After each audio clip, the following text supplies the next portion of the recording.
Head lines آپ نے جانی، براہ راست آپ کو سب سے پہلے لیے چلیں گے اسلام آباد، جہاں پر پی ٹی آئی رہنما اسد عمر پریس کانفرنس کر رہے ہیں۔ پہلی بات تو جس بڑی تعداد میں پاکستانی قوم کھڑی ہو گئی ہے اور فیصلہ کر بیٹھی ہے، یہ ممکن بھی نہیں ہے آپ کے لیے، لیکن اگر آپ نے یہ غلطی کی تو جو پاکستان کو نقصان ہوگا وہ نقصان، یہ میں کوئی خوشی سے نہیں کہہ رہا، یہ میں اس لیے نہیں کہہ رہا کہ میں کوئی آپ کو دھمکی دینا چاہتا ہوں، میں ایک محب وطن پاکستانی کے طور پر آپ کو یہ کہہ رہا ہوں۔ جو پاکستان کو آپ نقصان پہنچائیں گے، پہلے بہت نقصان ہو چکا ہے، جو اب نقصان پہنچے گا، پہلے بھی میں نے کہا تھا ٹائم کم رہ گیا ہے، ٹائم ختم ہوتا جا رہا ہے، فیصلوں کا وقت آ گیا ہے، اور اگر آپ فیصلے نہیں کریں گے تو جیسے میں نے کہا کہ پاکستان کی تاریخ آپ کو معاف نہیں کرے گی۔ بہت شکریہ۔ اچھا اسد صاحب، دو سوالات ہیں، ایک تو یہ کہ لانگ مارچ کے حوالے سے کیا اقدامات کر رہے ہیں کہ کون سی تاریخ جو ہے اس پہ کوئی آپ کا حتمی فیصلہ پارٹی کی جو بھی ہے وہ ہو چکا ہے؟ دوسری چیز یہ بتائیں کہ جو خان صاحب کی گرفتاری کے حوالے سے کہ یہ خبر تھی کہ وہاں پہ بنی گالہ میں انصاف یوتھ ونگ کے جو خواتین اور نوجوان ہیں ان کے لیے وہاں پہ جگہ بنا لی گئی ہے تاکہ اگر کوئی گرفتاری ہوتی ہے تو اس پہ مزاحمت کی جائے، تو اس حوالے سے آپ تھوڑا دیکھیں، پہلی بات کا تو سوال یہ ہے کہ میں بالکل براہ راست عمران خان صاحب کے ساتھ، چیئرمین صاحب کے ساتھ اس چیز کے اوپر، لانگ مارچ کی تیاریوں کے اوپر کام کر رہا ہوں، اور جتنی تفصیل ممکن ہو سکتی ہے وہ شاید میرے پاس ہی ہو، لیکن مجھے بھی نہیں پتا کہ خان صاحب نے کس تاریخ کی کال دینی ہے۔ انہوں نے کہا ہوا ہے 20 اور 30 کے درمیان کی کال دیں گے، وہ 20 اور 30 کے درمیان ہوگی، اس میں کوئی تبدیلی نہیں ہے، ٹائم ٹیبل وہی ہے، لیکن وہ کیا تاریخ ہوگی اور وہ کس دن اعلان کریں گے اس تاریخ کا، یہ صرف خان صاحب کو پتہ ہے، یہ اور کسی کو نہیں پتا ابھی تک۔ دوسری جو آپ بات کریں، نہیں ہم وہاں کوئی خواتین بچے نہیں لے کر جا رہے، لیکن ہاں ہم نے سیکیورٹی کے اندر اضافہ کیا ہے۔ ان کی آپ کو پتہ ہے کہ انٹیریئر منسٹری نے مجھے خط لکھا، بلکہ مجھے ہی ایڈریس تھا وہ خط، اور انہوں نے کہا کہ جی تھریٹ اسیسمنٹ سیل جو ہے اس نے کہا ہے کہ عمران خان کی سیکیورٹی میں اضافہ کرنے کی ضرورت ہے، تو آپ یہ کر لیں، یہ کر لیں، یہ کر لیں، ہم ایک بلٹ پروف آپ کو گاڑی دے دیں گے، باقی یہ ساری آپ کی ذمہ داری ہے۔ جو کانوی جو سیکیورٹی کی ذمہ داری ہے وہ حکومت ادا کرے گی، اور پاکستان کا ex prime minister, former prime minister, اور پاکستان کا فیوچر پرائم منسٹر جو ہے، پاکستان کی سب سے بڑی سیاسی لیڈر کا چیئرمین جو ہے، اس کی ذمہ داری سیکیورٹی کو، انہوں نے کہا جی یہ آپ کا اپنا کام ہے، یہ آپ خود سنبھالیں۔ تو ہم نے سیکیورٹی کے انتظامات بہتر کیے ہیں، جو انر پیرامیٹر جو ہے اس کے اندر بھی ہم نے زیادہ سیکیورٹی کے انتظامات کیے ہیں، لیکن حکومت مکمل طور پہ ذمہ دار ہے، اور میرے خیال میں اس بات کا ان کو بھی پتہ ہے کہ اگر خدا نخواستہ عمران خان کے اوپر کچھ ہوتا ہے، کوئی ان کو حراست میں لینے کی کوشش کی جاتی ہے، یا کوئی ان کی جان کو نقصان پہنچانے کی کوشش کی جاتی ہے، تو پھر کوئی پاکستان میں شخص نہیں ہے بشمول تحریک انصاف کی لیڈر کی کہ حالات کو اس کے بعد قابو میں رکھ سکے، تو یہ مکمل طور پہ ذمہ داری ان کی ہے۔ سر یہ بتائیے گا کہ ایک سپریم کورٹ کا پہلے فیصلہ آیا جس میں 63A کی تشریح کی گئی، اور آج ایک بار پھر سپریم کورٹ نے ایک اس کو نوٹس لیا ہوا ہے جو تحقیقات کے حوالے سے یہ اقدامات کر رہی تھی، لیکن سر یہ بتائیے گا کہ کیا جو یہ معاملہ ابھی آپ لوگوں نے پہلے بھی اس کو اٹھایا تھا کہ FIA میں ڈاکٹر رضوان والے جو معاملات ہوئے، تو سر یہ ریورس ہوں گے؟ آپ لوگ اس پر سپریم کورٹ میں اس کو نوٹس میں آپ خود پارٹی بنیں گے سارے حوالے سے PTI؟ اور دوسرا سر یہ جو مارچ ہے آپ کا، سر اس کے حوالے سے لوگ یہ سوال کرتے ہیں کہ کیا یہ ایک دن کا جلسہ ہوگا، سٹ ان ہوگا، اس کے حوالے سے تھوڑا سا کیا پلاننگ ہوئی آپ کی؟ اچھا، یہ جو ہے پہلے والا جو آپ نے 63A کی بات کی، تو وہ 63A میں مجھے کل آوازیں آ رہی تھیں، کچھ چیخوں کی آوازیں آ رہی تھیں، یہ علی زیدی اور حلیم عادل شیخ کے کوئی دوست وہاں بیٹھے تھے، انہوں نے کہا جی کوئی بڑی غیر آنی چیز ہوگی۔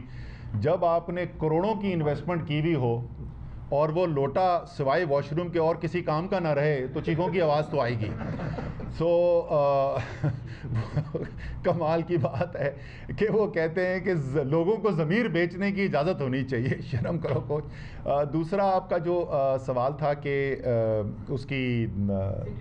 سٹ ان کے حوالے سے، دیکھیں یہ جو فیصلے نا، یہ بنیادی فیصلے یہ عمران خان نے کرنے ہیں، اور وہ اپنے وقت آنے کے اوپر یہ فیصلہ کریں گے، لیکن ایک چیز اور میں ہائی لائٹ کرنا چاہتا ہوں کہ ہم نے جو فیصلہ کر لیا ہے وہ یہ ہے کہ پنجاب، آزاد کشمیر، گلگت بلتستان، خیبر پختونخوا سے تو لوگ ہم نے موو کرنے ہیں، وہ انہوں نے اسلام آباد پہنچنا ہے سب نے، لیکن کیونکہ سندھ اور بلوچستان دور ہیں اسلام آباد سے، تو یہاں پر وہاں سے لوگ تو ضرور آئیں گے, وہاں پر نمائندگی یہاں پر سندھ کی بھی ہوگی, بلوچستان کی بھی ہوگی, لیکن جو فیصلہ کیا گیا ہے وہ یہ فیصلہ کیا گیا ہے کہ اس دن جس دن لانگ مارچ ہوگی تو اس دن جو بڑے شہر ہیں ان صوبوں کے, کراچی, حیدرآباد, سکھر, لاڑکانہ, کوئٹہ, یہاں پہ سندھ کے صدر علی زیدی بھی بیٹھے ہوئے ہیں, بلوچستان کے صدر قاسم سوری بھی بیٹھے ہوئے ہیں, آپ انشاءاللہ دیکھیں گے عمران خان کی کال کے اوپر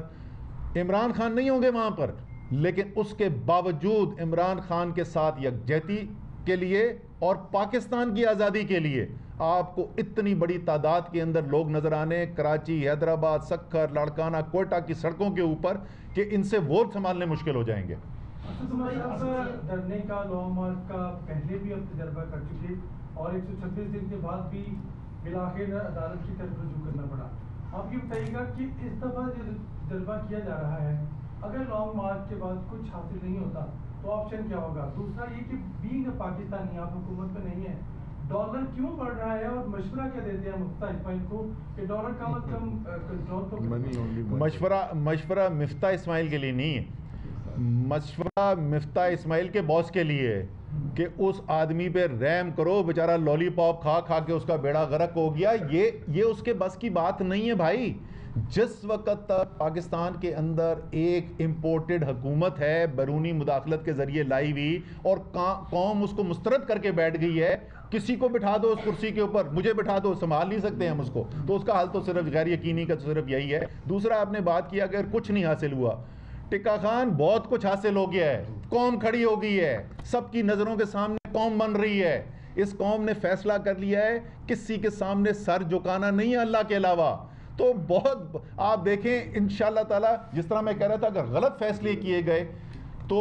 5 سال, 10 سال, 15 سال, 20 سال ہم اس کا خمیازہ بھگتیں گے. اسی طریقے سے یہ جس طریقے سے قوم میں بیداری پیدا ہوئی ہے, یہ اگلی نسلوں کا آپ کو اس کے اندر فائدہ نظر آئے گا.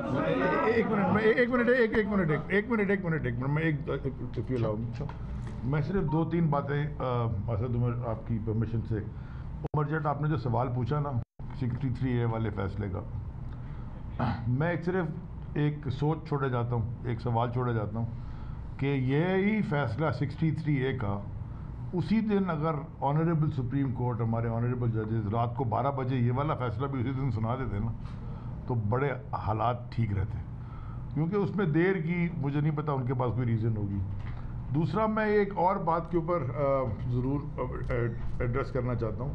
کہ جو کل امریکہ میں تماشا ہوا, آپ نے امریکہ کے اندر تماشا سب نے ٹی وی پہ دیکھا, ایک چھوٹا سا بچہ دونوں ہاتھ باندھ کے ایسے کر کے سر نیچے جھکا کے, بچہ جمہورہ, جس طرح وہاں پہ وہ پاکستان کی ریپرزنٹیشن تھی, وہ ریپرزنٹیشن دیکھ لیں اور ایک وہ ریپرزنٹیشن دیکھ لیں جب عمران خان پرائم منسٹر تھے اور جب وہ امریکہ کے ٹور پہ گئے تھے, وہ بھی آفیشیل ٹور پہ گئے تھے, یا جب شاہ محمود قریشی خود گئے ہوں گے امریکہ کے ٹور پہ ایز فارن منسٹر.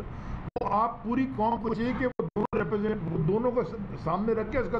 تھوڑا کمپیریٹیو انالیسس تو کر لے کہ یہ کس کو بنا کے کہاں بھیج دیا ہے, کیا یہ فیصلے کریں گے, کیا نیگوسیشن ہوگی, کیا امریکہ جا کے مطلب کون سی والی بھیک مانگیں گے. بڑا ویسے مجھے کل جو میں دیکھ رہا رات کو, وہ ایسے کر کے کھڑے ہوئے مسٹر بل بلنکن میں بڑا خوش, وہ یہی بیکاری اور خودداری کی جنگ کی کلیئر کٹ ڈیفائن ہو جاتی ہے لائن. یہ بتائیے گا کہ اس وقت آپ لوگ آزادی مارچ کی تیاریاں کر رہے ہیں اور حکومت اپنی جگہ پہ بیٹھی ہوئی ہے, دونوں کے درمیان کافی فاصلے ہیں, کیا کوئی ایسا ایلیمنٹ بیچ میں آیا ہے جو مذاکرات کے لیے انیشیٹ کرنے کو تیار ہے اور ٹیبل کے ذریعے یہ کام کر کے اور آئندہ انتخابات کے حوالے سے کوئی بیک ڈور بناتے شروع ہوئے یا نہیں ہوئے؟ دوسری بات یہ ہے کہ اگر اگلی انتخابات میں چلا بھی جایا جاتا ہے اور نگران سیٹ اپ میں اسلام آباد میں پاکستان تحریک انصاف کے رہنماؤں کی پریس کانفرنس جاری ہے.